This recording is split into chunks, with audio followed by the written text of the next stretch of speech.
기자회견을 시작하도록 하겠습니다.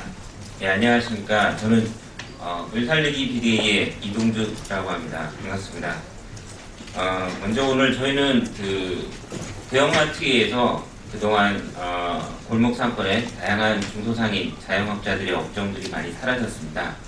대표적으로 여기 계신 분들 동네 문구점, 학교 앞에, 초등학교 앞에 문구점들이 거의 멸종 위기에 처해 있습니다. 그래서 이분들이 전국적으로 조합을 결성해서 3년 전에 동방성장위원회를 통해서 문구 소매업도 적합업종으로 지정해달라고 하는 신청을 내고 농성투쟁도 벌이면서 여러가지 활동들을 또 해왔습니다. 특히 오늘 여기 기자회견을 같이 좀 개최하는 데 도움을 주신 을지로위원회 분들하고 같이 많은 활동들을 좀 했고요. 그래서 오늘은 지난 그런 활동의 결과 2월 23일인가요? 동반성장위원회에서 적합업종 발표를 했는데요.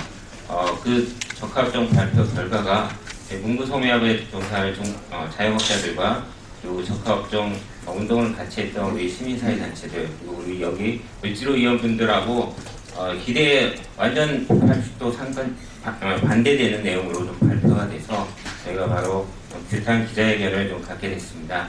오늘 좀 기자회견을 참여해 주신 분들을 좀 잠시 소개해 드리도록 하겠습니다. 먼저 을지로위원회 우원식 위원장님 같이 자리해 주셨습니다. 우리 유은혜 의원님 같이 자리해 주셨습니다. 배재정 의원님 같이 자리해 주셨습니다.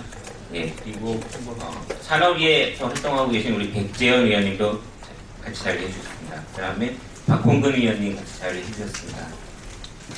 그리고 저 끝에 우리 이하경 의원님도 같이 자리해 주셨습니다. 김갈길 의원님도 같이 자리해 주셨습니다. 이렇게 많은 분들이 좀 저희 같이 자리를 해주셔서 감사드립니다. 그 다음에 문구점 살리기 협회 우리 안기용 대표님과 회원분들도 같이 좀 자리를 해주셨고요. 그 다음에 민변 민생위원회의 김성진 변호사님도 같이 자리를 좀 해주셨습니다. 그러면 먼저 오늘 자리를 개최하는 데 많은 도움을 주신 우리 우원식 위원장님을 모시고 인사 한 말씀을 먼저 드리도록 하겠습니다.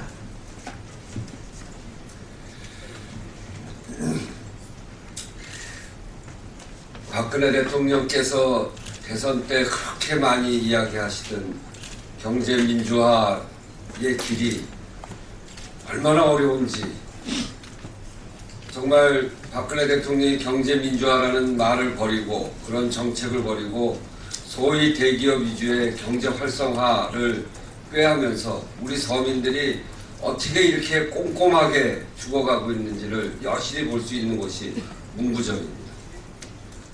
문구점은 이미 학교 앞에서 만여 곳이 사라졌고 멸종위기종으로 올려도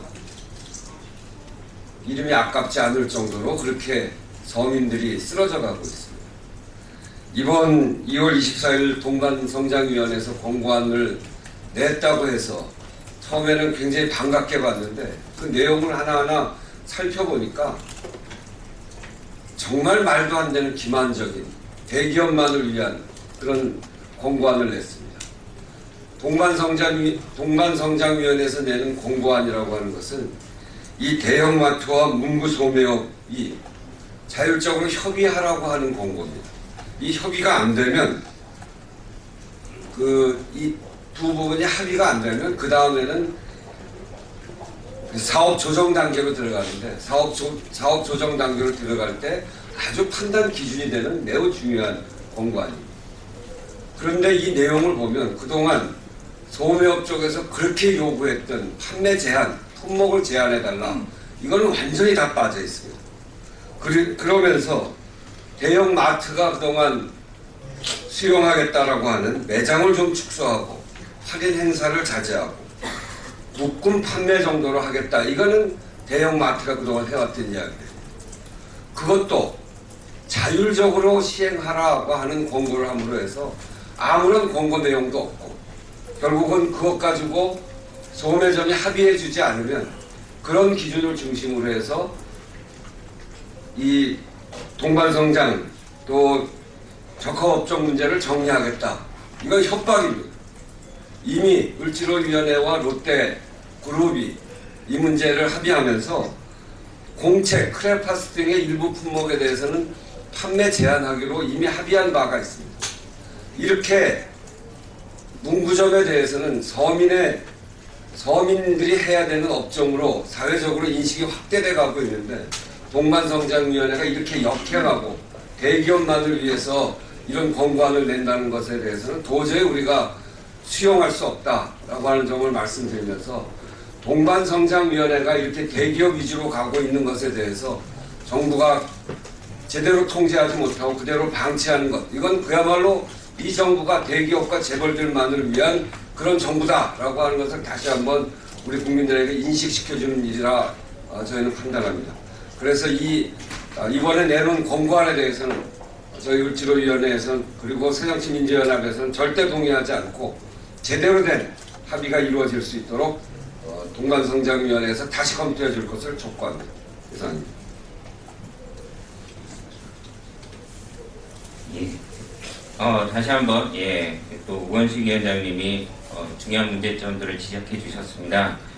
이번 동반성장위원회의 판단이 내려진 데 있어서 중요한 부분은 문구 소매업의 위기에 대해서 정확한 현실 조사를 제대로 하지 않았다라고 좀 말씀을 드리고 싶은데요. 특히나 대형마트의 신학기초의 대대적인 초등학생 문구용품들을 할인 행사하는 것으로부터 시작해갖고 1년 내내 상시적인 할인 행사를 하면서 이런 문구점들의 위기가 초래됐는데, 마치 이런 중요한 본질을 외면하고 오히려 학부모와 학생들의 준비물 없는 학교 지원 정책 때문에 이런 문구점들의 위기가 발생했다고 호도를 하면서 이러한 잘못된 적합업종 자율적 합의 권고안이 나왔다고 봅니다. 이에 대해서 문구 협동조합과 같이 그동안 좀 더 학부모들과 학생들을 향한 이런 초등학생 지원 정책을 좀 더 강하게 해서 노력해 오신 우리 유은혜 의원님을 모시고 또 말씀 들어보도록 하겠습니다.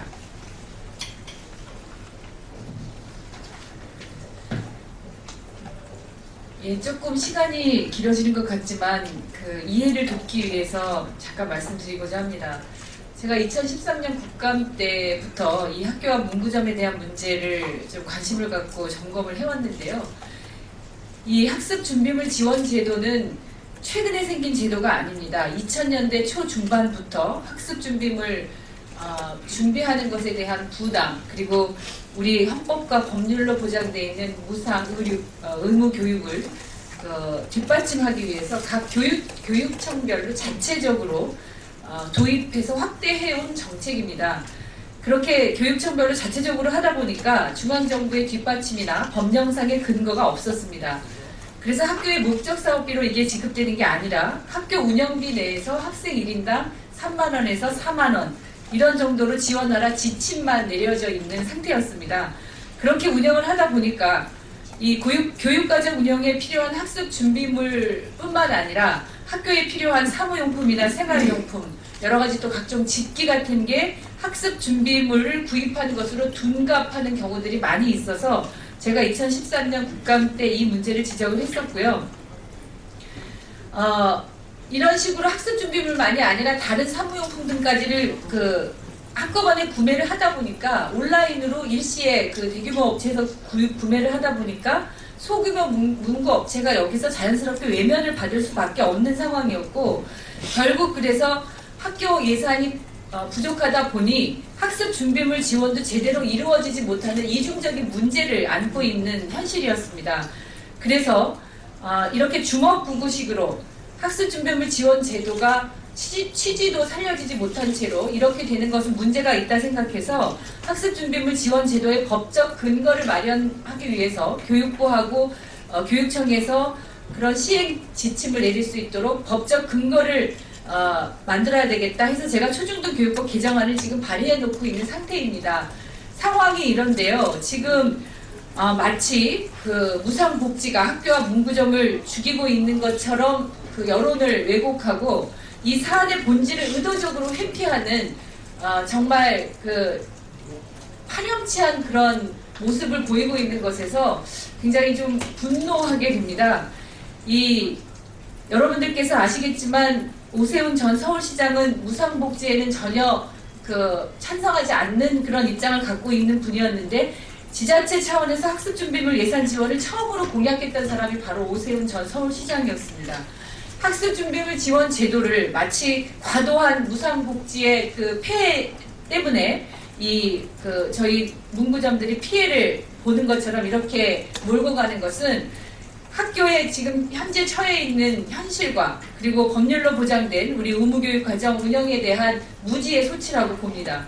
그리고 어린아이들 학용품까지 대기업에 싹쓸이 하려 하려는 이러한 정말 모렴치한 행위에 대해서도 규탄하고요. 이런 의도를 회피하려고 그런 본질을 왜곡하는 그런 여론전을 더 이상 하지 말아주시기를 다시 한번 촉구하고요. 이 학용품 그리고 사라져가는 학교와 문구점 살리기 위해서 저희 을지로위원회에서 끝까지 함께 하겠습니다. 고맙습니다. 예, 그렇습니다. 무상교육, 무상보육, 그 다음에 골목상권 살리기는 결코 대립되는 개념이 아닙니다. 이와 관련 동반성장위원회의 잘못된 입장은 즉각 처리돼야 되고요. 이와 관련된 왜곡된 언론들도 바로잡혔으면 좋겠습니다. 예. 그 다음에는 이번 적합종 동반성장위원회가 자율적 협의라고 자율적 공고라고 이렇게 표현을 했지만 동반성장위원회가 갖고 있는 의미에 대해서 저희는 중요하게 보고 있습니다. 민변민생위원회 김성진 변호사님을 모시고 또 한번 말씀 들어보도록 하겠습니다. 예, 김성림 변호사입니다. 지금 알려진 걸로는 문구 소매업을 적합업종 지정됐다 이렇게 보도가 되고 있습니다. 하지만은 적합업종 지정이 아닙니다. 적합업종 지정이 아니라 단지 그냥 권고에 불과하다. 자율적 사업 축소를 권고했을 뿐 적합업종 지정된 것이 아니다. 적합업종이 되기 위해서는 양 당사자 간에 문구 소매업과 대형마트 사이에 합의가 있어야 됩니다. 합의가 없는 상태에서는 적합업종이 될 수가 없는 것입니다. 그리고 두 번째로 지적하고 싶은 것은 이런 공고가 있다고 하더라도 아무런 실효성이 없다는 겁니다. 적합업종에 대한 합의가 아니어서 민사적 구속력도 당연히 없고요. 그리고 이걸 위반한다고 하더라도 아무런 법적 조치를 취할 수가 없습니다. 사업조정 신청조차도 할 수가 없습니다. 그래서 자율적 공고라는 것은 실효성이 없다는 말씀을 드리고 결과적으로 이렇게 실효성이 없는 공고를 왜 했는가 저희들은 묻지 않을 수가 없습니다. 지금 동반성장위원회 이런 조치를 보면서 현행 제도로는 적합업종으로 지정된다고 하더라도 아무런 실효성이 없다는 것을 여실히 알 수 있습니다. 그렇다면은 문구 소매를 대형마트가 할 수 없도록 하기 위해서는 이제는 적합업종 제도에 대해서 법적 강제가 필요하다. 더 이상은 자율적 합의로는 안 된다. 합의도 안 되는 거 가지고 어떻게 더 이상 이 적합업종의 실효성을 담보할 수 있겠습니까? 그래서 적합업종에 대해서 법적 강제를 할 수 있도록 하는 법 개정이 요청된다고 말씀드리겠습니다. 감사합니다. 예, 저희 기자회견 중에 또 경제민주화 전국네트워크의 이성근 대표님 같이 참여해 주셨습니다. 예, 감사드립니다. 예, 그리고 마지막으로 저희가 당사자들의 의견을 직접 들어보도록 하겠습니다. 문구점 살리기 협회 방경 대표님을 모시고 이번 동반성장의 적합업종 선정 발표에 대한 입장을 들어보도록 하겠습니다.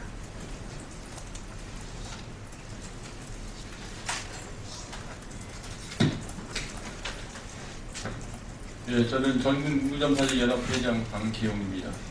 시간이 늘어지기 때문에 가능한 짧게 말씀을 드려보도록 하겠습니다.